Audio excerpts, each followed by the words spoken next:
ప్రభు అయిన యేసుక్రీస్తు యొక్క పునరుత్థాన దినమందు ఆత్మ సంబంధమైన బలులను అర్పించుటకు ప్రభు అయిన యేసుక్రీస్తును జ్ఞాపకం చేసుకొనుటకు, అలాగే తండ్రికి కుమారునికి ఘనత మహిమ ప్రభావములు చెల్లించుటకు మనము సంఘముగా కూడి ప్రతి ఆదివారం ఇలాగున సహవాసం చేయి వారమై ఉన్నాం.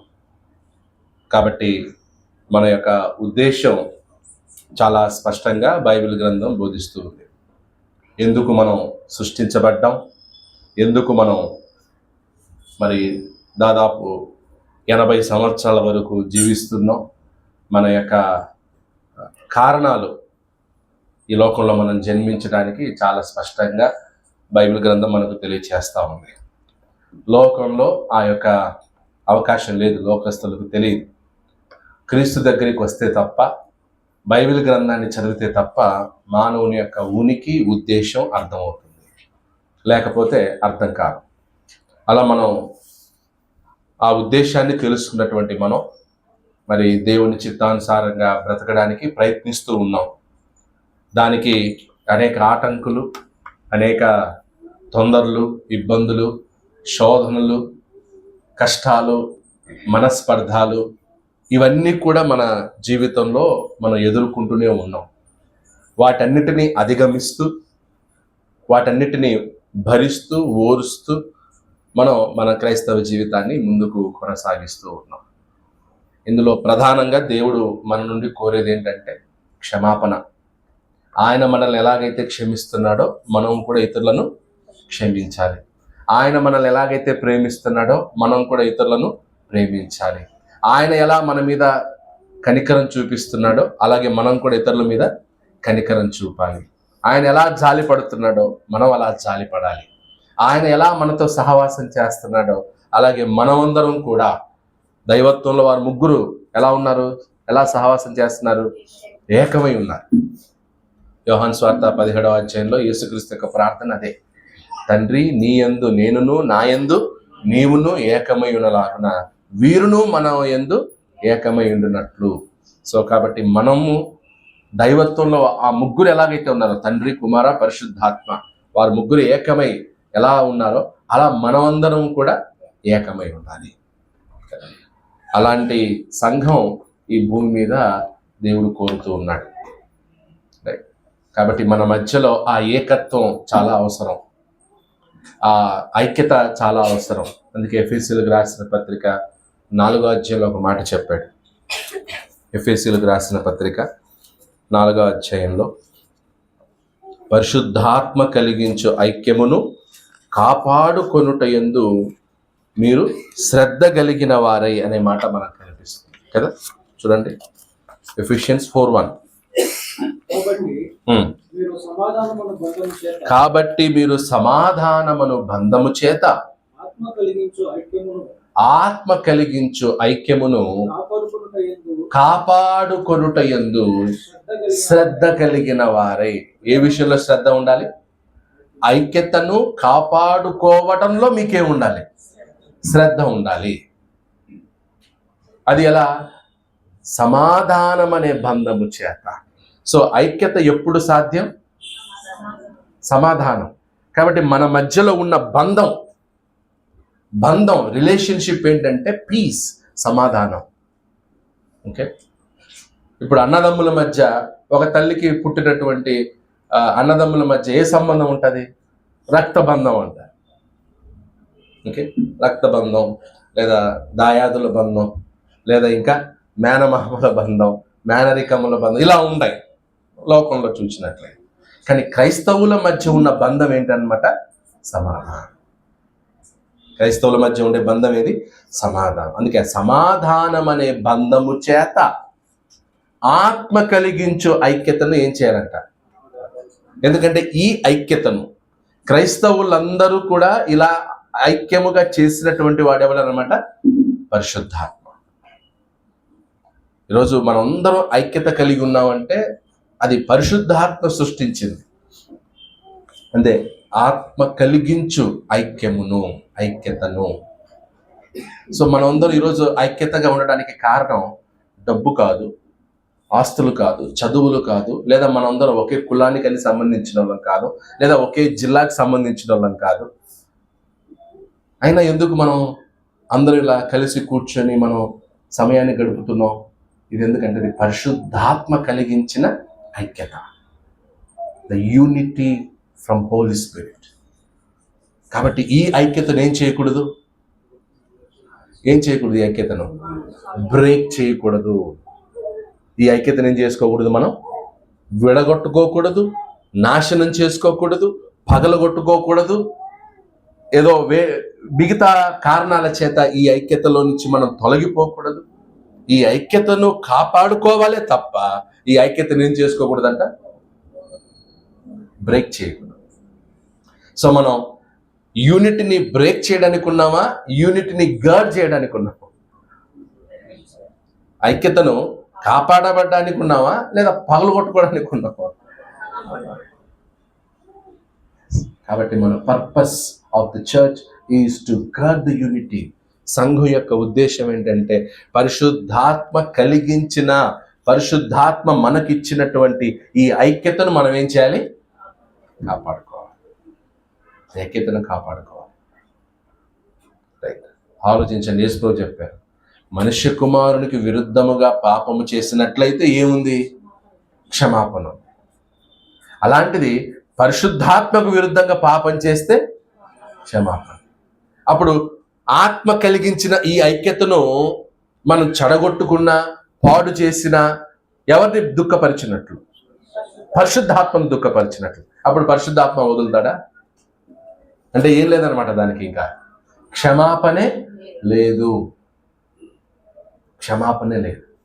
అందుకే మనం సమాధానం అనే బంధం. Peace is that most important. ఇద్దరు భార్యాభర్తలు కలిసి చివరి వరకు కాపురం చేయాలన్నా ఏముండాలి? సమాధానం. అన్నదమ్ముల మధ్య మంచి రిలేషన్షిప్ ఉండాలంటే ఏముండాలి? సమాధానం. ఈ సమాధానం ఎలా వస్తుంది? క్షమించుకొనుట ద్వారా, ప్రేమించుట ద్వారా. అంతే కదా. సమాధానం అనేది it's a noun actually. Verb ఏంటనమాట?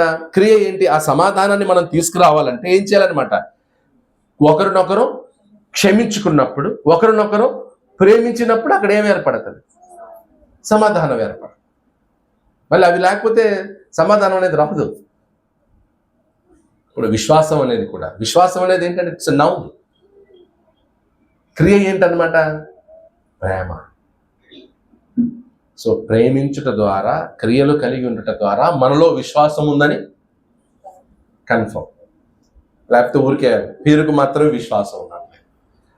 So ఆ పర్పస్ మనం ఎప్పుడూ కూడా మర్చిపోకూడదు.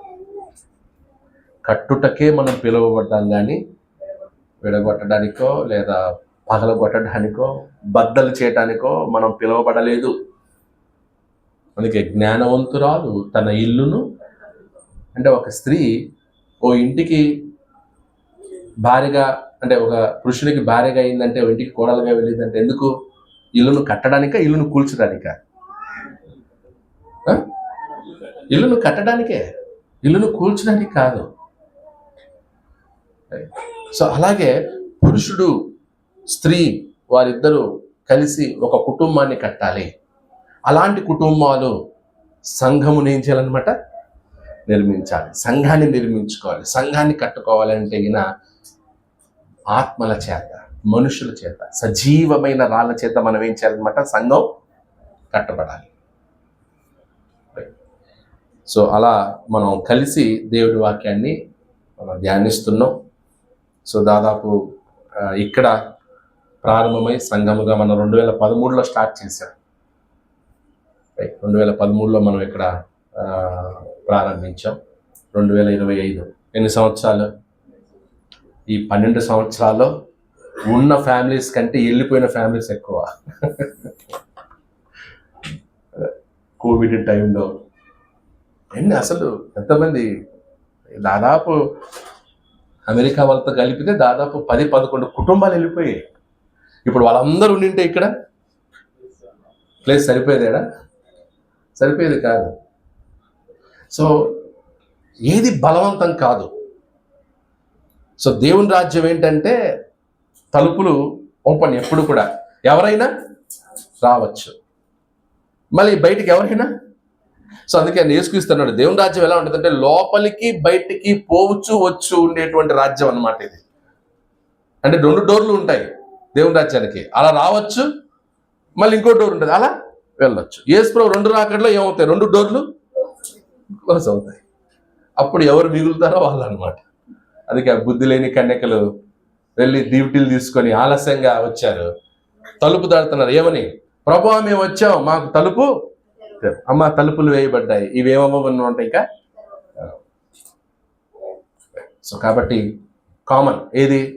వస్తుంటారు వెళ్తుంటారు, వస్తుంటారు వెళ్తుంటారు. కానీ ఎవరు స్టాండర్డ్గా ఉంటారు, ఎవరు చివరి వరకు కొనసాగుతారు, వారే నమ్మకస్తులు, వారే నమ్మకమైన వారు. శోధనలు వస్తాయి, భయంకరమైన శోధనలు వస్తాయి, ఓకే, అవమానాలు వస్తాయి, సూటిపోటు మాటలు ఎదుర్కోవాల్సి వస్తుంది. అన్నిటినీ భరించి నిలబడగలేవాడే జయించినవాడు. ఓకే, సో ఈరోజు ఇలా మనం ప్రతి ఆదివారం ఎందుకు వాక్యం చెప్తున్నాం అంటే, అలాంటి శోధనలను జయించుటకు శక్తిగల వాక్యం మనకు. ప్రకటన గ్రంథంలో వారి శోధనల ముందు మన శోధనలు ఏవైనా అసలు ఎన్నికకు వస్తాయా? రావు. మన శోధనలు, మన కంప్లైంట్స్ అన్నీ చాలా, అసలు కంప్లైంట్ చేయడానికి కూడా అర్హత లేదు మనకి. చిన్న చిన్నవే ఏంటంటే, ఆయన నాతో మాట్లాడలేదు, ఈయనతో నాతో మాట్లాడలేదు, ఆ సిస్టర్ వందనాలు చెప్పలేదు, ఈ సిస్టర్ నాకు చికెన్ 2 వేసింది, ఆమెకు 3 వేసింది ముక్కలు. ఇవే కంప్లైంట్స్ తప్ప. కొంతమంది చర్చలకు రాకుండా మానేయడానికి కారణం అదే. చిన్న చిన్న వాటికే అలిగి చర్చకు రావడం మానేస్తారు. అంటే ఇది ప్రభువుది, ప్రభు సంఘం, ప్రభు కొరకు వస్తున్నాను, ప్రభువును తృప్తిపరచడానికి వస్తున్నాను అనే కాన్సెప్ట్ జనాలు వెళ్ళిపోతున్నారు ఆ కాన్సెప్ట్లో నుంచి. ఓకే, ఇప్పుడు ఇక్కడ ఉన్నారు మీరు. ఒకసారి ప్రభు మనల్ని సంఘంలో చేర్చిన తర్వాత ఎవరు కూడా మనల్ని నువ్వు చర్చికి రావద్దని చెప్పడానికి అసలు ఆ రైట్ ఎవరికి లేదు,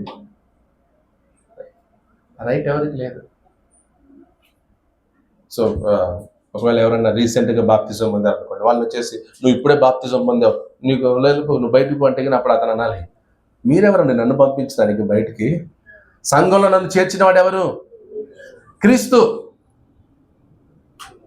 అప్పుడు నువ్వు వెళ్ళిపో అంటే అవునా మేము వెళ్ళిపోతాంలే, నేను బ్యాగ్ సర్దుకొని వెళ్ళిపోవడం కాదు.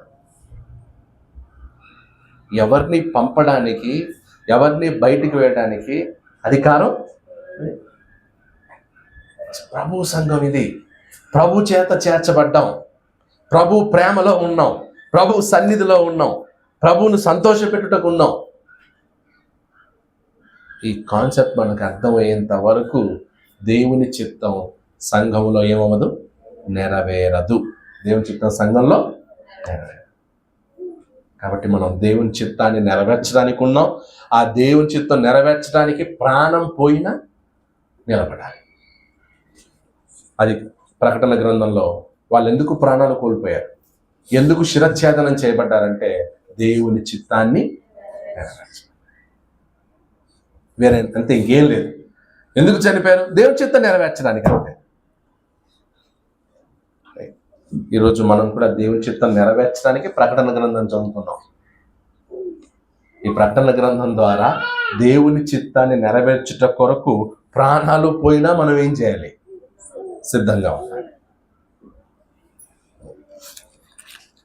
సో ప్రకటన గ్రంథం మనం 22 అధ్యాయాలు చూసేసాం.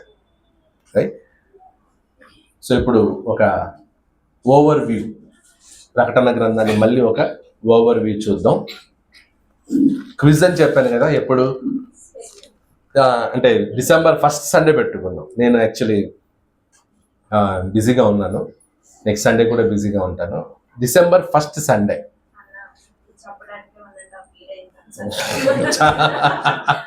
చదవడానికి ఓకే, సింపుల్ అంతే, ఎక్కువ ఇది ఉండదు మీకు, అలా జస్ట్ గ్లాన్స్ చేస్తూ ఉండండి.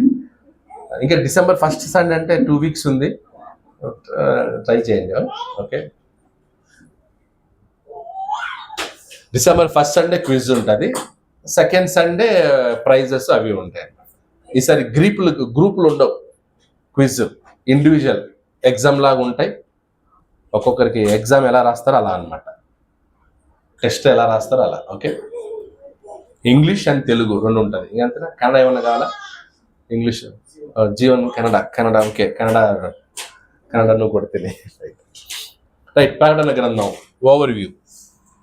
ఒకసారి మనం ప్రకటన గ్రంథాన్ని మళ్ళీ చూద్దాం.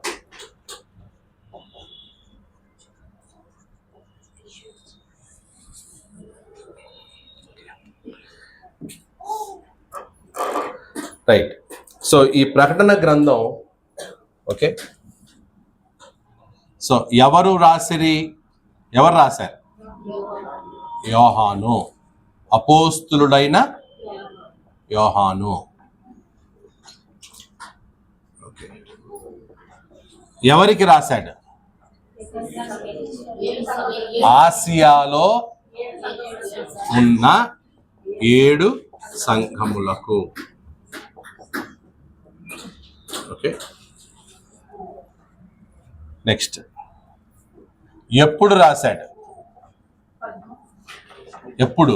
క్రీస్తు శకం 70, అప్రాక్సిమేట్లీ క్రీస్తు శకం 70కి ముందే. అంటే 70లో సంపూర్ణంగా ఏమైందన్నమాట? యెరూషలేము నాశనం అయింది. ఓకే, సో క్రీస్తు శకం 70 కూడా కాకుండా 67 to 68 ఈ మధ్యలో రాయబడింది. ఎందుకంటే గిన ఈ రాసిన 2-3 సంవత్సరాల్లోనే యెరూషలేం నాశనం అయిపోతుంది అన్నమాట. ఓకే, ఎందుకంటే యెరూషలేం నాశనం కాలేదు, యోహాను రాసే సమయానికి యెరూషలేం నాశనం కాలేదు. అందుకే యెరూషలేం గురించి పాజిటివ్గా మాట్లాడు. ఒకవేళ నాశనం అయితే వేరేలాగా ఉండేది. ఇంకా యెరూషలేం ఏం కాలేదు, నాశనం అవ్వలేదు. అందుకే యెరూషలేం గురించి, దాని కొలతల గురించి కానీ, యెరూషలేం పట్టణం గురించి కానీ రాయటం జరిగింది. సో క్రీస్తు శకం 67 నుంచి 68 ఆ మధ్యలో రాయబడింది. ఓకే, ఎక్కడి నుంచి రాయబడింది? ప్రకటన ఎక్కడి నుంచి రాశాడు? ఓకే, పద్మాసు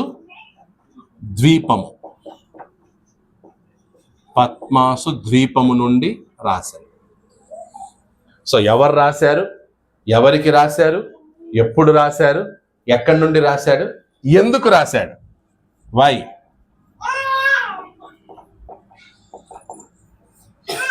ఎందుకు రాశాడు?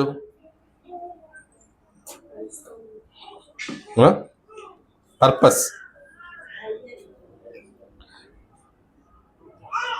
ఏంటి?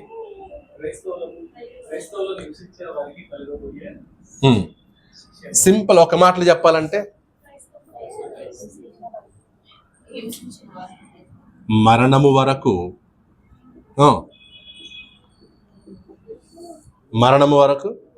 నమ్మకముగా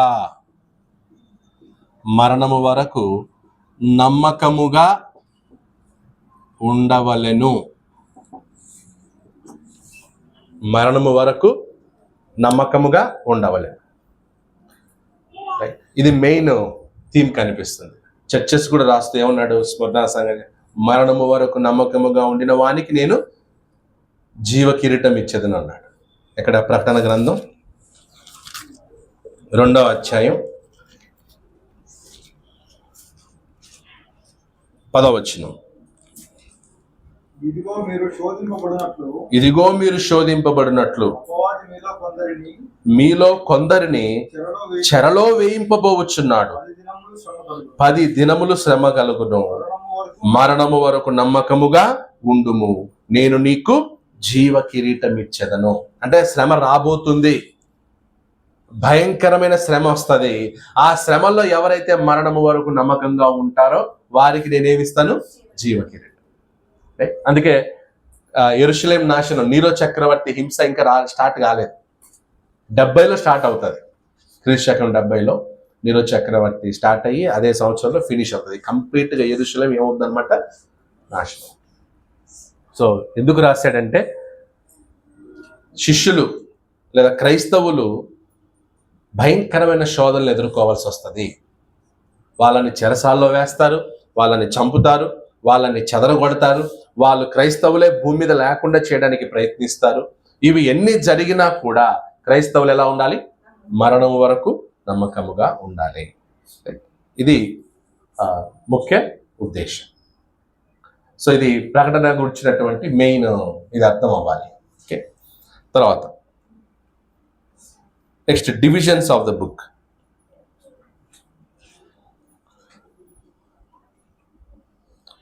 ప్రకటన గ్రంథం యొక్క డివిజన్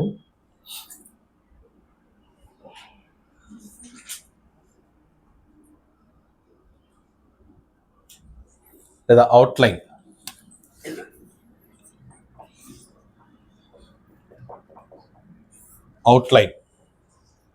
ఓకే, సో తెలుగులో అయితే గ్రంథ విభజన అంటారు. ప్రకటన గ్రంథాన్ని 5 భాగాలుగా డివైడ్ చేయడం జరిగింది. ఎన్ని భాగాలు? 5 భాగాలు. సో మొదటిది ఏ,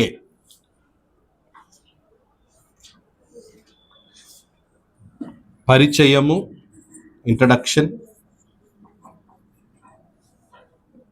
మరియు అలాగే యేసుక్రీస్తు యొక్క దర్శనం, యేసుక్రీస్తు దర్శనం, అలాగే 7 సంఘములకు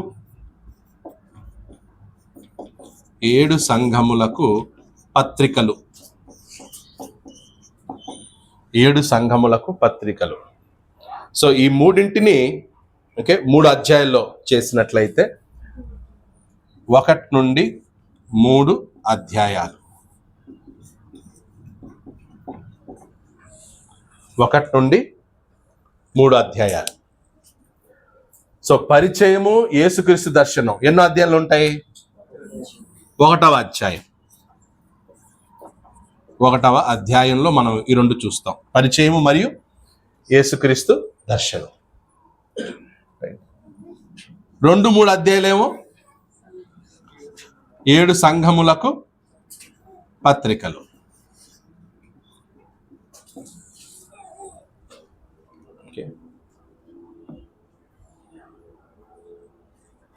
నెక్స్ట్ బి పాయింట్.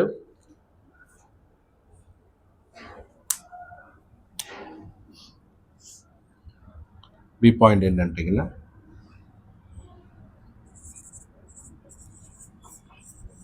తండ్రి అయిన దేవుణ్ణి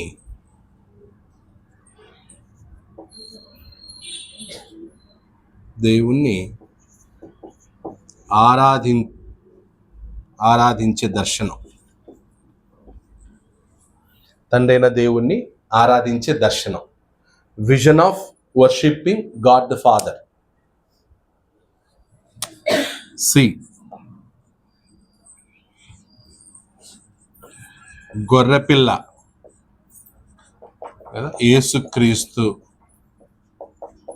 యేసుక్రీస్తును ఆరాధించే దర్శనం. అంటే 4వ అధ్యాయంలో తండ్రి అయిన దేవుణ్ణి ఆరాధించే దర్శనం కనిపిస్తుంది.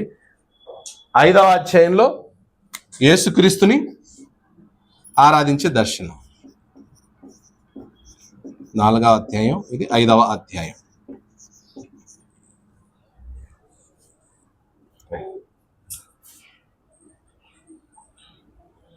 Next D.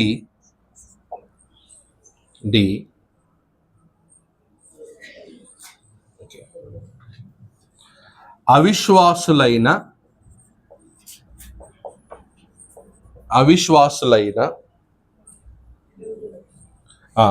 యూదులకు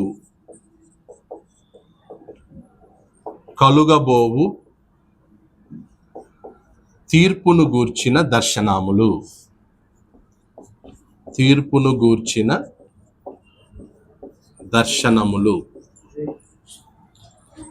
6 నుండి 11 అధ్యాయాలు. Okay, so visions of judgment against unfaithful Jews or Jerusalem. అవిశ్వాసులైన యూదులకు కలుగబోవు తీర్పును గూర్చిన దర్శనములు. 6 నుండి 11 అధ్యాయాలు. ఓకే, ఈ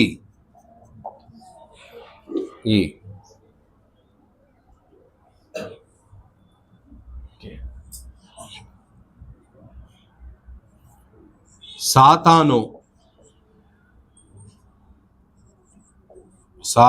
యొక్క ఉద్దేశము, సాతాను యొక్క ఓటమి,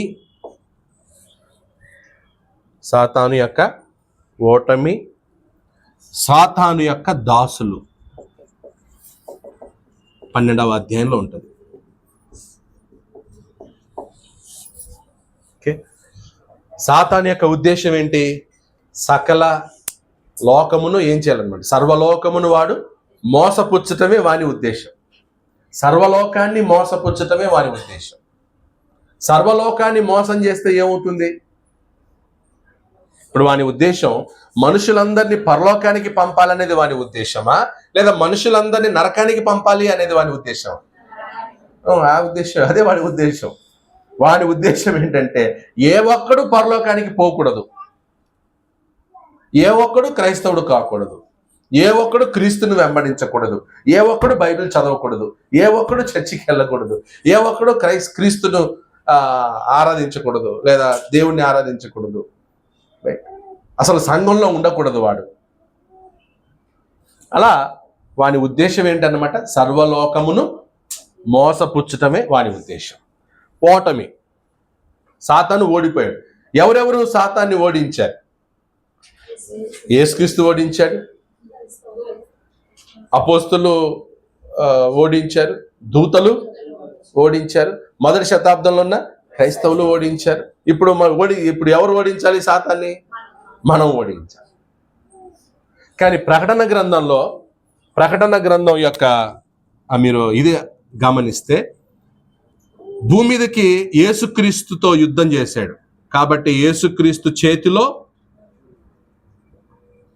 ఓడిపోయాడు. యేసుక్రీస్తు చేతిలో ఓడిపోయాడు. నెక్స్ట్ దూతల చేతిలో కూడా వాడేవాడు అనమాట, ఓడిపోయాడు. యేసుక్రీస్తు చేతిలో ఓటమి కలిగింది, దూతల చేతిలో ఓటమి కలిగింది. ఇప్పుడు ఎక్కడికి వచ్చాడనమాట? భూమి మీదకి వచ్చాడు. కాబట్టి వాడు భూమి మీదికి త్రోయబడెను. భూమి మీదికి త్రోయబడెను. సో భూమి మీదకి ఎప్పుడు త్రోయబడ్డాడంటే అపోస్తుల కార్యములు 8వ అధ్యాయం ఆ టైంలో త్రోయబడ్డాడు అనమాట. అప్పటి నుంచి ఇక్కడ సంఘానికి ఏం స్టార్ట్ అయింది కదా? సంఘం ఏమైంది? అపోస్తుల కార్యం 8వ అధ్యాయంలో చెదిరిపోయింది. అపోస్తుల కార్యం సంఘం ఏమైపోయింది? చెదిరిపోయింది. ఓకే, సో కాబట్టి యేసుక్రీస్తు ఆరోహణమై పరలోకానికి వెళ్ళాడు. సో కాబట్టి భూమి మీద వానికి ఏం జరిగింది? ఓటమి జరిగింది.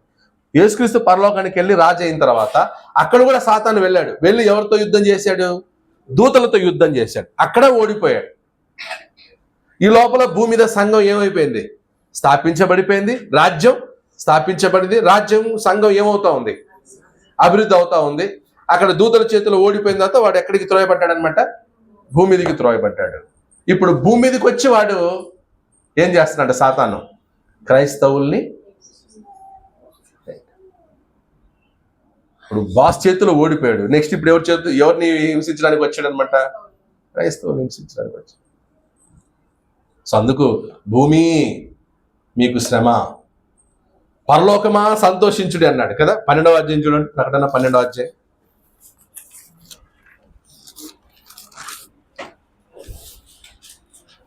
12. అందుచేత పరలోకమా, పరలోక నివాసులారా ఉత్సహించుడి. పరలోక నివాసులారా ఎందుకు ఉత్సహించాలి? వాడు ఓడిపోయి ఎక్కడికి త్రోయబడ్డాడు? భూమి మీదకి త్రోయబడ్డాడు. ఇప్పుడు వాని ఉనికి లేదు.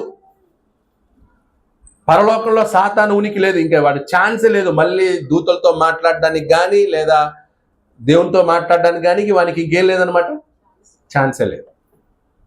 అప్పటి వరకు ఉండేది వాడికి అవకాశం. ఇప్పుడు వాడు భూమి మీద త్రోయబడ్డాడు. ఇప్పుడు భూమికి ఏం చెప్తున్నాడు? భూమి, సముద్రమా మీకు శ్రమ. అపవాది తనకు సమయము కొంచెమే అని తెలుసుకొని బహుక్రోధము గలవాడై మీ యొద్దకు దిగి వచ్చి ఉన్నాడని చెప్పెను. సో కాబట్టి ఎప్పుడు దిగి వచ్చాడు? 2000 సంవత్సరంలో కాదు, ఎప్పుడు అనమాట, మొదటి శతాబ్దంలోనే యేసుక్రీస్తు ఆరోహణమైన తర్వాత, రైట్, అదే సందర్భంలోనే. అంటే మనకి అపోస్తల కార్యములు 2వ అధ్యాయం, 3వ అధ్యాయం, 4వ అధ్యాయం, 5వ అధ్యాయం బాగుంటుంది, 6 బాగుంటుంది, 7 బాగుంటుంది, 8లో స్టార్ట్ అవుతుంది సంఘానికి గొప్ప హింస కలిగి. అక్కడ స్టార్ట్ అవుతుంది అనమాట వాడి చర్య, సాతాను చర్య. సో ఆ హింసలో కూడా సంఘం ఏమైంది? విస్తరించింది, బ్రాంచ్లు ఏర్పడ్డాయి, సమరయ దాటింది సంఘం, సమరయ వరకు వెళ్ళింది సువార్త. సో అప్పటి నుంచి వాడు ఇప్పటి వరకు ఏం చేస్తున్నాడు అనమాట? క్రైస్తవుల్ని హింసించి. అలా వాడి ఓటమి యేసుక్రీస్తు చేతిలో జరిగింది, దూతల చేతిలో జరిగింది. ఇప్పుడు భూమి మీదకి త్రోయబడ్డాడు మొదటి శతాబ్దంలో. ఇప్పుడు సాతాను యొక్క దాసులు ఎవరు? సాతాను యొక్క దాసులు ఒకటి ఎవరు? రోమా సామ్రాజ్యం. ఆ రోమా సామ్రాజ్యాన్ని ప్రకటన గ్రంథంలో ఏమన్నాడు? క్రూర మృగము. క్రూర మృగము. తర్వాత అబద్ధ ప్రవక్త. ఓకే, అబద్ధ ప్రవక్త. సో ఈ అబద్ధ ప్రవక్త ఏంటంటే గిన గొర్రె చర్మము వేసుకున్న తోడేలు అన్నమాట. గొర్రె చర్మము వేసుకున్న తోడేలు అంటే చూడ్డానికి ఎవరన్నమాట? గొర్రె చర్మం వేసుకొని ఉన్నాడు, కానీ లోపల ఎవరు? తోడేలు. అంటే వాడు ఏం చేస్తున్నాడు అనమాట? గొర్రెను చూపించినట్లు చూపించి మోసం చేస్తున్నాడు. ఇప్పుడు గొర్రె చర్మం వేసుకోగానే ఏం చేస్తాయి మిగతా గొర్రెలన్నీ? అక్కడికి వస్తాయి. రాగానే ఏం చేస్తున్నాడు వీడు? అంటే అది అబద్ధం, మోసం, అబద్ధం అనమాట, ఫాల్స్ టీచింగ్. గొర్రె కాదది, గొర్రె చర్మం వేసుకున్న తోడే, దాన్ని అబద్ధ ప్రవక్త, అబద్ధ బోధ. ఈ రోజుకి ఎంతో మంది క్రైస్తవులు ఆ అబద్ధ బోధకు ఏమయ్యారనమాట? అట్రాక్ట్ అయ్యారు, అబద్ధ బోధలోనే ఉన్నారు. అబద్ధ బోధలో ఉన్నారంటే సాతాను చేతిలో ఉన్నట్లే. విగ్రహారాధన, అబద్ధ బోధ, ఈ రెండు ఎవరు సృష్టించింది? సాతాను. రైట్. సో కాబట్టి వాని దాసులు ఒకటి రోమా సామ్రాజ్యం. ఆ రోమా సామ్రాజ్యం ద్వారా క్రైస్తవులు ఏం చేశాడు? హింసించాడు. యాక్చువల్లీ వాడు చేసిన హింస ఎలా అంటే ఆ మొదటి శతాబ్దానికి క్రిస్టియానిటీ ఎండ్ అవ్వాలి, అంత భయంకరంగా చేశాడు. ఇప్పుడు క్రిస్టియన్స్ ఒకళ్ళు 10,000 ఉన్నారనుకోండి, 10,000 ఇచ్చి తప్పేస్తే ఇంకా క్రిస్టియానిటీ అంటే ఉండదు కదా. అంతవరకు ప్రయత్నించాడు రోమా సామ్రాజ్యం. ఒకవేళ వాడి హింస నుండి తప్పించుకున్న వారిని ఏం చేయాలి? అబద్ధ బోధతో మోసం చేయాలి. ఆ అబద్ధ బోధ ఏదంటే క్యాథలిక్, రోమన్ క్యాథలిక్స్. ఎవరైనా రోమన్ క్యాథలిక్స్ ఉంటే బాధపడవచ్చు, పాపం వింటే వాళ్ళు బాధ వేస్తుంది. కానీ ట్రూ ఏంటంటే ఇట్స్ ఏజెంట్ ఆఫ్ సాటన్. ఎందుకంటే విగ్రహారాధనని పుట్టించిందే వాళ్ళు, మేరీ మాతని తీసుకొచ్చింది వాళ్ళు. ఈ ఐడల్ వర్షిప్ అంతా, Idol worship is completely it's okay creation of Satan. విగ్రహారాధన అనేటువంటిది సాతాను యొక్క సృష్టి. ఓకే, కాబట్టి చూడండి ఈరోజు ఎంతమంది ఉన్నారు.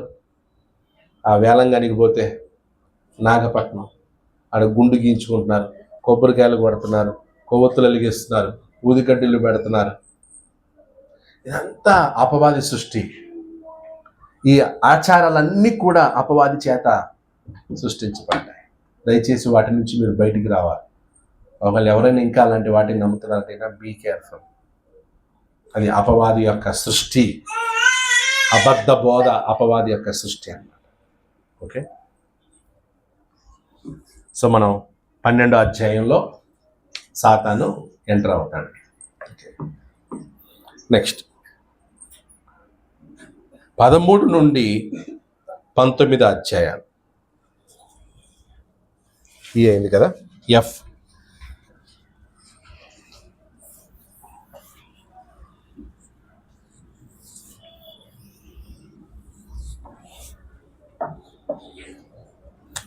ఎఫ్ 13 to 19 చాప్టర్స్ ఏంటంటే గిన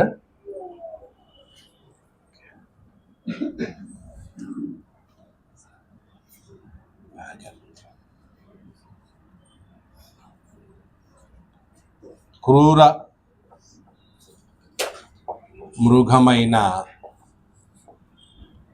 రోమా సామ్రాజ్యం యొక్క నాశనమును గూర్చి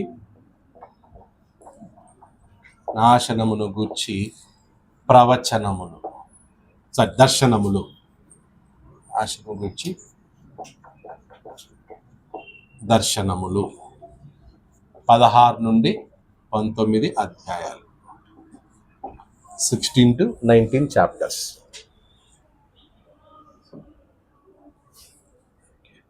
Visions of judgment against pagan Rome.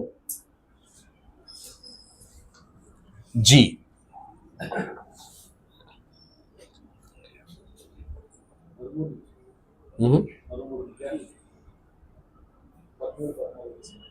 ఎక్కడ? ఎస్, సారీ, 16 కాదు, 13 నుండి 19 అధ్యాయం. జీ.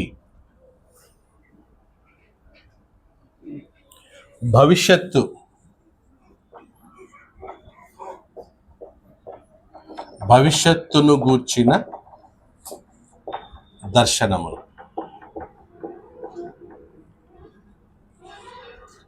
21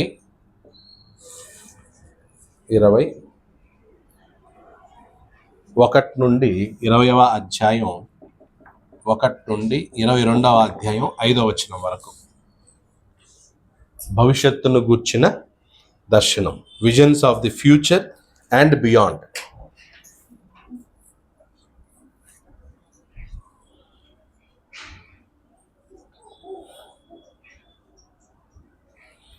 ఓకే. హెచ్. సో ఈ భవిష్యత్తును గూర్చిన దర్శనంలో ఏమేమి ఉంటాయి ఒకసారి చెప్పగలరా? 1, మృతుల పునరుత్థానం. మృతుల పునరుత్థానంగా అనిపిస్తుంది. ఓకే. అప్పుడు ఎవరైతే క్రీస్తు కొరకు హతసాక్షులయ్యారో, ఓకే, పవిత్రులుగా జీవించారో, పరిశుద్ధంగా జీవించారో, క్రీస్తును వెంబడించారో, ఎన్ని శోధనలు వచ్చినా మరణం వరకు నమ్మకంగా ఉన్నారో వారందరూ కూడా ఏమయ్యారనమాట? బ్రతికిన వారై. మృతుల పునరుత్థానంలో మొదట ఎవరు లేపబడతారంటే క్రీస్తునందున్నవారు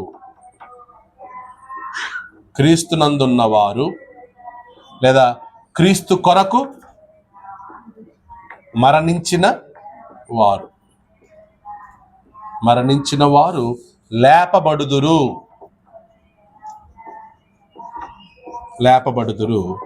రైట్. తర్వాత నిరంతరము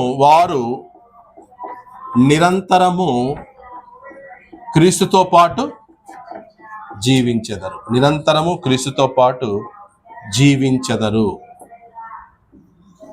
ఎక్కడ? పరలోకంలో, భూమి మీద కాదు, పరలోకంలో. ఓకే, అది చెప్పాడు. తర్వాత ఇంకేం చెప్పాడు?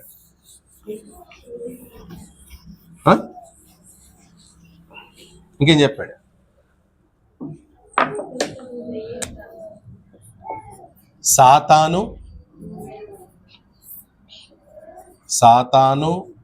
వాని దూతలు ఎక్కడ వేయబడతారు? అగ్నిగుండములో వేయబడుదురు అని చెప్పాడు. సాతాను మరియు వాని దూతలు, సాతాను వాని దూతలు అగ్నిగుండంలో వేయబడతారు. నెక్స్ట్ ఇంకేం జరుగుతుంది? వాని అగ్నిగుండంలో వేసిన తర్వాత అది ఓకే వీరు దీంట్లోనే జరుగుద్ది అనమాట. అది క్రొత్త ఆకాశము క్రొత్త భూమి అంటే ఇంకా మృతుల పునరుత్థానమే. అవన్నీ ఇందులో వచ్చాయి. దాని ఏంటంటే డిఫరెంట్గా చెప్పాడు, సపరేట్గా చెప్పాడు. సో ఆ క్రొత్త ఆకాశం క్రొత్త భూమి అంటేనే ఏదనమాట? మృతుల పునరుత్థానం. క్రైస్తవులు, క్రీస్తునందున్న వారందరూ, చనిపోయిన వారందరూ లేచారు అనుకోండి, అదే ఏంటి ఇంకా కొత్త అనమాట. ఇంకా ఆ తర్వాత ఏం చేస్తారు? వీడిని అగ్నిగుండంలో వేసేస్తాడు. దాంతో ఇంకా వీడు ఎక్కడ కూడా ఉండడు. నెక్స్ట్ ఏం జరుగుద్ది? ఓకే విందు. ఇంకోటి మర్చిపోయారు, ఏది? జీవ గ్రంథమందు ఎవరి పేరు ఉండదో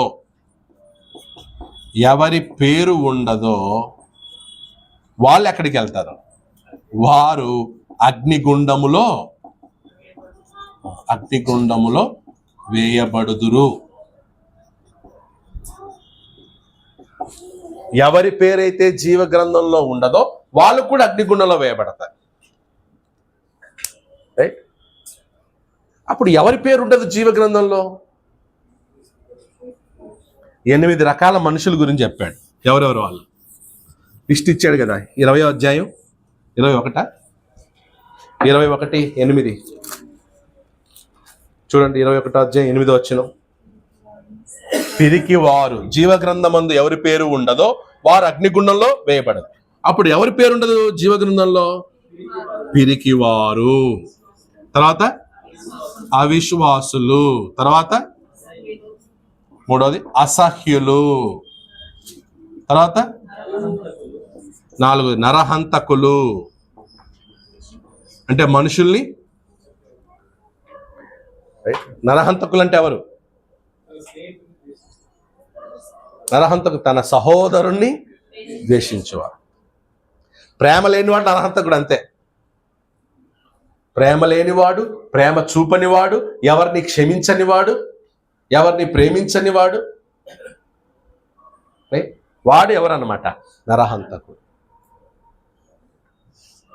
నరహంతకులు. తర్వాత వ్యభిచారులు, మాంత్రికులు, 7 విగ్రహారాధికులు, 8 అబద్ధికులు. వీళ్ళందరూ ఎక్కడ వేయబడతారు? ఎందుకంటే వీరి పేర్లు ఎక్కడుండదు. సో అబద్ధికుల పేర్లు జీవ గ్రంథంలో ఉండదు, విగ్రహారాధికుల పేర్లు జీవ గ్రంథంలో ఉండవు, మాంత్రికుల పేర్లు జీవ గ్రంథాల్లో ఉండవు, వ్యభిచారుల పేర్లు, నరహంతకుల పేర్లు, పిరికివారి పేర్లు, అవిశ్వాసుల పేర్లు, అసహ్యుల పేర్లు. సో పిరికివారంటే ఎవరు? బాప్తిజం పొందిన వాళ్ళ, పొందని వాళ్ళ? బాప్తిజం పొంది ప్రాణం కోసం, ప్రాణ భయం కోసం క్రీస్తును తిరస్కరించిన వాళ్ళు, విడిచిపెట్టిన వాళ్ళు, క్రీస్తు ఎవరు మాకు తెలియదన్న వాళ్ళన్నమాట. బాప్తిజం పొందారు కానీ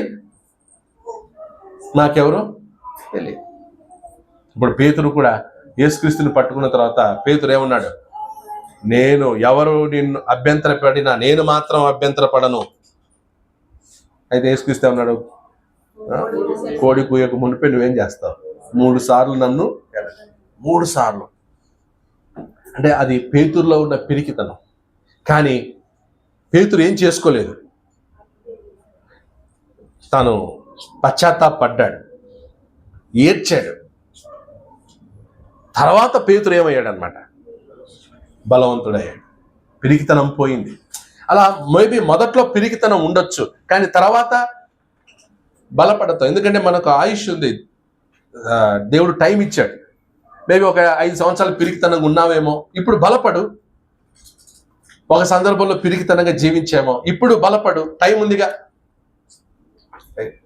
కానీ మరణం వరకు నువ్వు పిరికితనంగానే ఉంటే అప్పుడు నువ్వు అగ్నిగుండానికి వెళ్ళాల్సి వస్తుంది. ఇది భవిష్యత్తు గురించి చెప్పాడు. సో భవిష్యత్తును గూర్చిన దర్శనం ఒకటి, మృతుల పునరుద్ధానం గురించి చెప్పాడు. రైట్. సో ఇది రెండు. సాతాను, ఇది రెండు నేర్చుకోవచ్చు. సాతాను నాశనం గురించి చెప్పాడు. మూడు, ఓకే, క్రొత్త ఆకాశం, క్రొత్త భూమి, ఇదేనండి పరలోకం. పరలోకం గురించి చెప్పాడు. మూడింటిని గురించి చెప్పాడు. మృతుల పునరుద్ధానం గురించి చెప్పాడు, సాతాను యొక్క నాశనం గురించి చెప్పాడు. రైట్. అలాగే జీవగ్రంథం అందు ఎవరి పేరు ఉండదో వారు కూడా అగ్నిగుండంలో వేయబడ్డారు. సారీ, ఇది 3, ఇది 4 పెట్టుకోండి.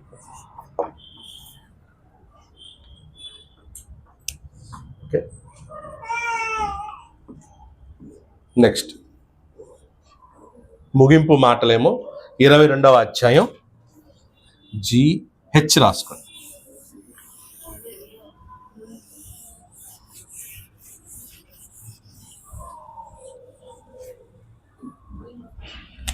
GH ఏంటంటే హెచ్చరిక మాటలతో ముగింపు. హెచ్చరిక మాటలతో ముగింపు.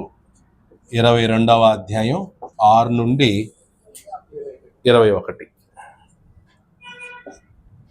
ఓకే. హెచ్చరిక మాటలతో ముగింపు. Conclusion with final exhortations.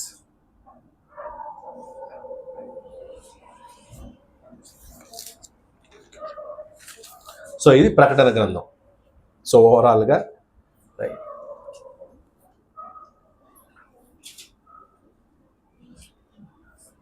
So ఇప్పటి వరకు ఏవేవి పెండింగ్ ఉన్నాయి, ఏవేవి కంప్లీట్ అయ్యాయి తెలియాలి. ప్రకటన గ్రంథంలో ఏది పాస్ట్, ఏది ప్రజెంట్, ఏది ఫ్యూచర్ చెప్పగలరా? సో ఫస్ట్ పాస్ట్ చూద్దాం. ఏది పాస్ట్? ఎన్ని అధ్యాయాల వరకు పాస్ట్? ఏ అధ్యాయాన్ని పాస్ట్గా చెప్పుకున్నాం? 19th చాప్టర్ వరకు పాస్ట్. ఓకే, అక్కడే ఉంది 20. సో దాంట్లో ఒకటి ప్రజెంట్. ఏది ప్రజెంట్? ఇప్పుడు జరుగుతుంది ఏది? సాతాను మిమ్మల్ని ఏం చేస్తారు? శోధన. ఎవరిని? మింగుదునా అని గర్జించే సింహము వలె. సో సాతాను శోధనలు ఇప్పుడు జరుగుతున్నాయా? సాతాను మనల్ని శోధిస్తున్నాడా? ఎస్. అంటే వాడు బంధించబడి విడవబడ్డాడు కొంతకాలం. ఇప్పుడు విడవబడ్డానికి ఎందుకంటే మనల్ని శోధించడానికి. సో వాడికి ఇంకా నిత్య తీర్పు జరగలేదు. ఎవరికి? సాతానుకి. సో ప్రెజెంట్ ఏం జరుగుతుందంటే సాతాను మనల్ని శోధిస్తున్నాడు, మనం సాతాన్ని ఏం చేయాలి? జయించాలి. ప్రెజెంట్ ఇది. వాడు ఏ విధంగానైనా మనల్ని ఏం చేయొచ్చు? శోధించవచ్చు. మనం ఏం చేయాలి? వాడిని జయించాలి. రెండోది, సాతాను ఎలా శోధిస్తున్నాడు? అబద్ధంతో. అబద్ధ బోధల వలన, అబద్ధ ప్రవక్త ద్వారా, లేదా ఇంకా రకరకాలుగా ఏం చేస్తున్నాడు? మనల్ని ధనాపేక్షను చూపించో, లేదా లోకాశలను చూపించో, ఇలా వాడు శోధిస్తూ ఉన్నాడు. మన గోల్ ఏంటనమాట? వాడు ఎలాంటి శోధనలో మనల్ని శోధించినా మనం ఏం చేయాలి? గెలవాలి. మనకంటే ముందు గెలిచిన వాళ్ళు ఉన్నారా? మొదట ఎవరు గెలిచాడు సాతాను శోధనని? యేసుక్రీస్తు గెలిచాడు, అపోస్తులు గెలిచారు, దూతలు గెలిచారు. ఇప్పుడు మనం గెలవాలి. అది ప్రజెంట్. ఓకే. ఫ్యూచర్ ఏంటి? ఫ్యూచర్ ఏంటనమాట? మృతులు పునరుద్ధరణలు అవుతారు.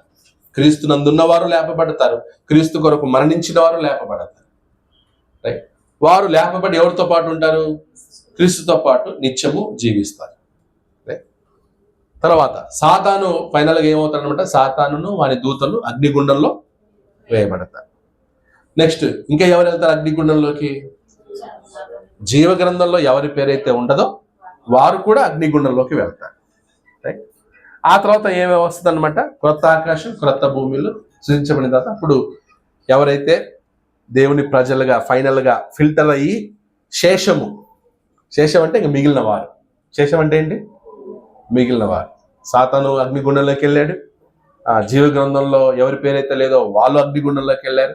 ఇంకా మిగిలిన వీరు ఎవరంటే తమ వస్త్రములను ఉతుకుకొనిన వారు, విగ్రహమునకు దూరంగా ఉన్నవారు, రైట్, వ్యభిచారానికి దూరంగా ఉన్నవారు, ప్రేమలో పరిపూర్ణులైన వారు, వాక్యాన్ని నెరవేర్చిన వారు, దేవుని చిత్తాన్ని నెరవేర్చిన వారు, వీళ్ళు మిగులుతారనమాట శేషం. వాళ్ళతో పరలోకం నింపబడతారు. సో మనం ఏ లిస్టులో ఉండాలి?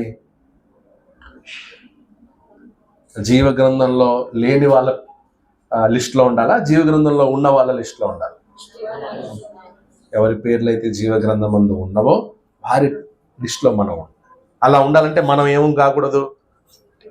మనం పిరికి వాళ్ళంగా ఉండకూడదు, అవిశ్వాసులంగా ఉండకూడదు, అసహ్యులంగా ఉండకూడదు, నరహంతకులుగా ఉండకూడదు, వ్యభిచారులుగా ఉండకూడదు, మాంత్రికులుగా ఉండకూడదు, విగ్రహారాధికులుగా ఉండకూడదు, అబద్ధికులుగా ఉండకూడదు. ఓకే, చాలా ఇంపార్టెంట్. ఇలా మనం ఉన్నట్లయితే దేవుని చిత్తం నెరవేరుతుంది, పరలోకానికి మనం. ఇది ప్రకటన గ్రంథం యొక్క కంప్లీట్ అవగాహన.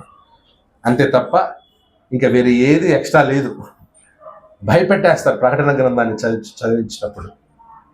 అలా అక్కడున్న వచనాలు చూపించి భయపెట్టేసి జనాల్ని ప్రలోభితం చేసి. ఇంకోటి గుర్తుపెట్టుకోండి, యేసుక్రీస్తు రెండవ రాకడ గురించి ఉంది.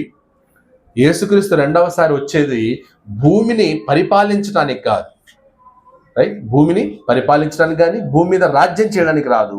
రాజ్యాన్ని అప్పగించడానికి వస్తాడు తప్ప రాజ్యాన్ని ఏలడానికి రాడు. ఎందుకంటే ఆయన పరిపాలన ఆల్రెడీ జరుగుతూ ఉంది. యేసుక్రీస్తు యొక్క పరిపాలన, రూలింగ్ స్టార్ట్ అయింది. ఎక్కడ స్టార్ట్ అయింది? అపోస్తల కార్యములు 2వ అధ్యాయంలో యేసుక్రీస్తు యొక్క పరిపాలన ప్రారంభమైంది. రెండవ రాకడ వరకు ఆయన రూలింగ్ చేస్తున్నాడు. ఇప్పుడు మనం present we are under his rulership. ఆయన యొక్క పరిపాలనలో ఉన్నాం మనం. ఇప్పుడు ఆయన మనల్ని పరిపాలిస్తున్నాడు. ఆ సాతాను యొక్క శోధనలు జయించడానికే యేసుక్రీస్తు మనకు అక్కడి నుండి ఏం చేస్తున్నాడు అనమాట? ఈ వాక్యం ద్వారా మనల్ని బలపరుస్తున్నాడు, ప్రోత్సహిస్తున్నాడు, రైట్? ఆయన సేవకుల్ని పంపుతున్నాడు. ఏదో ఒక రకంగా చూడండి, మనల్ని కాపాడడానికి యేసుక్రీస్తు చాలా ప్రయత్నాలు చేస్తున్నాడు.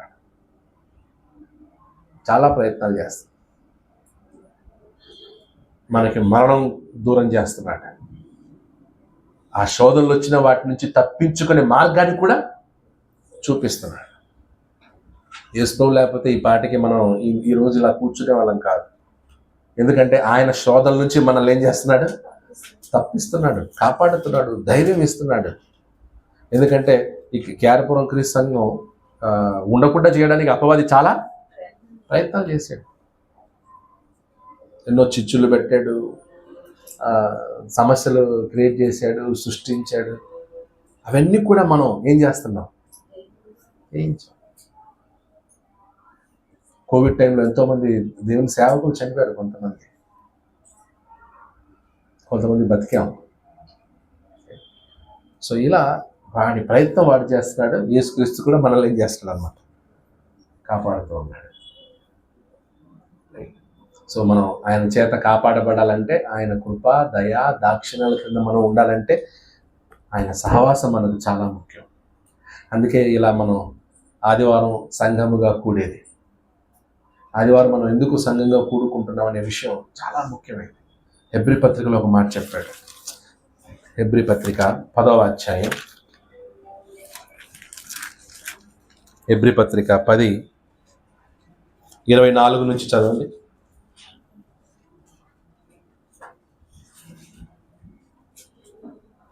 కొందరు మానుకొనుచున్నట్టుగా సమాజముగా కూడుట మానక. సమాజముగా కూడుట ఏం చేయొద్దన్నాడు? మానవద్దు. అంటే ఏంటి? సంఘముగా కూడుట మానమన్నాడా? మానవద్దన్నాడా? మానకూడదు. ఎందుకు? వై? అప్పుడు అక్కడ రీజన్ చెప్పాడు. ఒకటి ఎందుకంట, ఒకడినొకడు. సో ఎందుకు మనం సంఘంగా కూడుకుంటున్నాం? ఒకడినొకడు హెచ్చరించుకొనుటకు. 2 ప్రేమ చూపుటకు. 3 సత్కార్యములు చేయుటకు. ఒకరినొకరు పురికొల్పుకొనుటకు. ఒకరినొకరు పురికొల్పుకొనుటకు. తర్వాత ఒకరి గురించి ఒకరు ఆలోచించుటకు. ఒకరి గురించి ఒకరు ఏం చేయాలంట? ఆలోచించుటకు.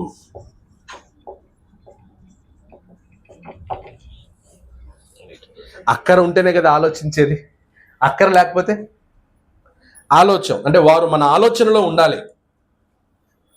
ఓకే, నువ్వు నా ఆలోచనలో ఉన్నావు. ఓకే, నువ్వు నా ఆలోచనలో ఉన్నావు అంటే నీ గురించి నేను ఆలోచిస్తున్నాను. సహోదరుల గురించి మనం ఆలోచించాలి. ఆలోచించడం అంటే ఏంటి? ఆలోచించడం అంటే ఏంటి? ఇప్పుడు నేను ఒకవేళ రాజేష్ గురించి ఆలోచించాను అనుకోండి, ఏం ఆలోచిస్తాను? రాజేష్ ఎవరు, అతని బలం ఏంటి, అతని బలహీనత ఏంటి, అతని ఉద్యోగం ఏంటి, అతని భార్య ఎవరు, అతని బ్యాక్గ్రౌండ్ ఏంటి, ఇవన్నీ ఆలోచించినప్పుడు ఏంటంటే అప్పుడు రాజేష్తో నేను ఎలా ఉండాలో అలా ఉంటాను. ఆలోచించడం అంటే ఏంటి? ఆ మనిషి గురించి సంపూర్ణంగా తెలుసుకోవడం. తెలుసుకున్నప్పుడు మనం ఏం చేస్తాం? ఆ వ్యక్తితో ఎలా ప్రవర్తించాలో మనకు జ్ఞానం వస్తుంది. ఆ వ్యక్తి గురించి ఆలోచించినప్పుడే ఆ వ్యక్తితో ఏం మాట్లాడాలి, ఎలా మాట్లాడాలి, ఆ వ్యక్తికి ఏం తెలుసు, ఏం తెలియదు, దాన్ని బట్టి మనం ఏం చేస్తాం? మాట్లాడతాం కదా. ఇప్పుడు అక్కడ 3 పిల్లలు కూర్చున్నారు, నేను వాళ్ళ దగ్గర కూర్చొని శివమొగ్గలో సేవ బల చదువుతా ఉంది తర్వాత అని ఏదో మాట్లాడుతున్నారు అనుకోండి, సేవ గురించి దాని గురించి మాట్లాడుతుంటే వాళ్ళు ఏమనుకుంటారు? వాళ్ళు ఏం మాట్లాడుతున్నా అది తెలియదు. అంటే వాళ్ళకేం తెలుసు నాకు తెలుసు కాబట్టి వాళ్ళతో ఏం మాట్లాడాలో అది ఆలోచన అంటారు. ఆలోచన లేకపోతే ఎవరితో మాట్లాడాలి, ఎలా మాట్లాడాలి, ఏం మాట్లాడాలి అది మనకు అవగాహన. అప్పుడు బలహీనత. అప్పుడు బలహీనతలు ఉన్నప్పుడు ఏం చేయాలి? పర్లేదులే, అవన్నీ తగ్గిపోతాయిలే రాజేష్, ఏం పర్లేదు, నో ప్రాబ్లం, అన్నీ సెట్ అవుతాయిలే, ఓర్చుకో, భరించు, నేనేం పట్టించుకోను అవన్నీ. అలా ఉండొద్దు. సో ఇలా మనం ఏం చేస్తాం? ఆ వ్యక్తికి ధైర్యపరుస్తాం. సో కాబట్టి మనం ఒకరి గురించి ఒకరు ఏం చేయాలన్నమాట? తెలుసుకోవాలి, ఆలోచించాలి. అందరూ నాలాగా ఉండలేరు కదా. అందరూ నాలాగా ఉండాలనుకోవడం కూడా తప్పు. అదే ప్రాబ్లం ఇక్కడ. రైట్, అదే ప్రాబ్లం.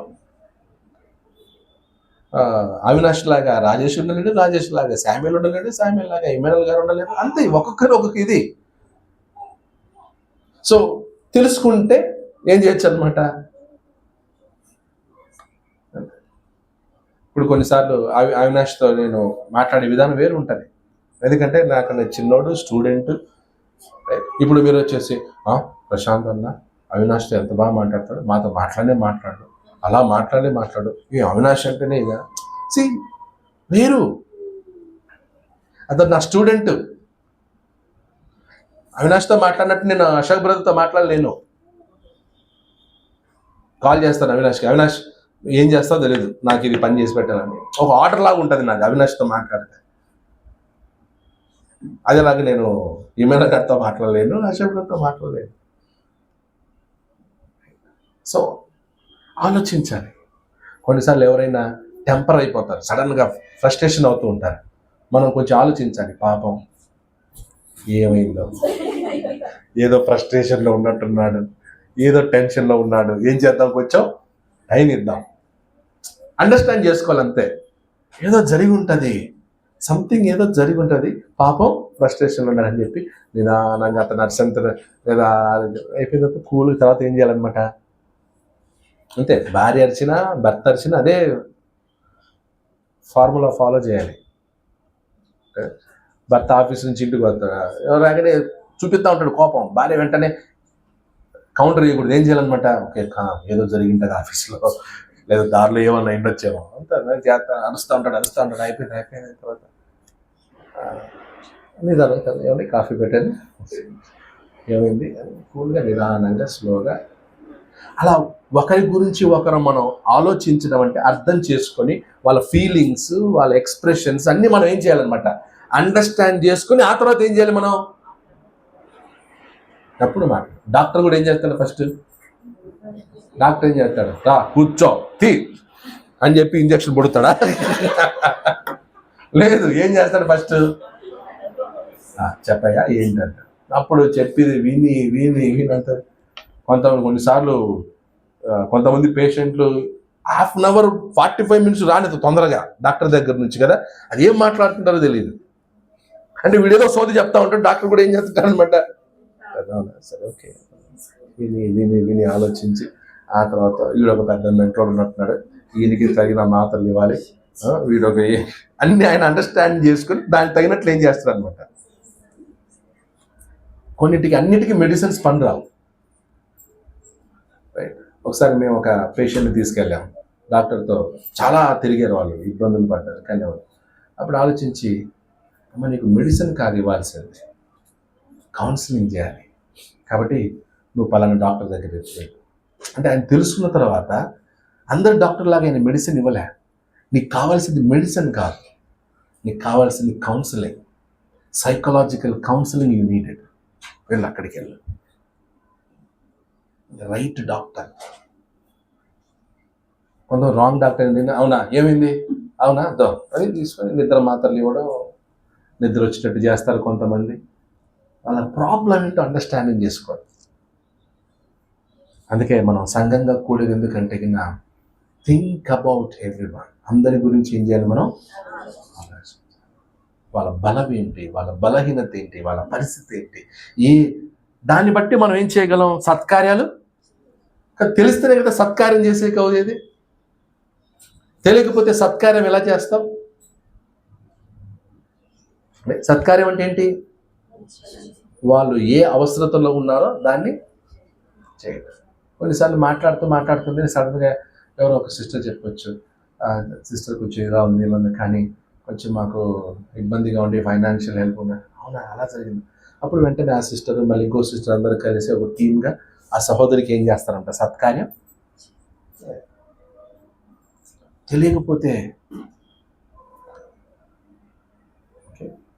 సో ఇలా అందుకు మన సంఘంగా కూడుకుంటున్నాం. ఇది ఐక్యత, పరిశుద్ధాత్మ కలిగించు ఐక్యతను కాపాడుకొనుట ఎందు మనకేం ఉండాలన్నమాట, శ్రద్ధ. సంఘం మీద మనకేముండాలి, శ్రద్ధ ఉండాలి. సంఘం పనుల పట్ల ఉండాలి, శ్రద్ధ ఉండాలి. సంఘం ప్రోగ్రెస్ పట్ల శ్రద్ధ ఉండాలి, సంఘ సభ్యుల మధ్య శ్రద్ధ ఉండాలి. ఆ శ్రద్ధ లేకపోతే జీవగ్రంథంలో నుంచి మన పేరు వెళ్ళిపోతుంది. ఎందుకంటే వాడు విశ్వాసిన అవిశ్వాసి లెక్కలోకి వస్తాడు. ఓకే, సో కాబట్టి అలాగూ మనం ఉండాలని, సంఘం కొరకు మనం ఉండాలి.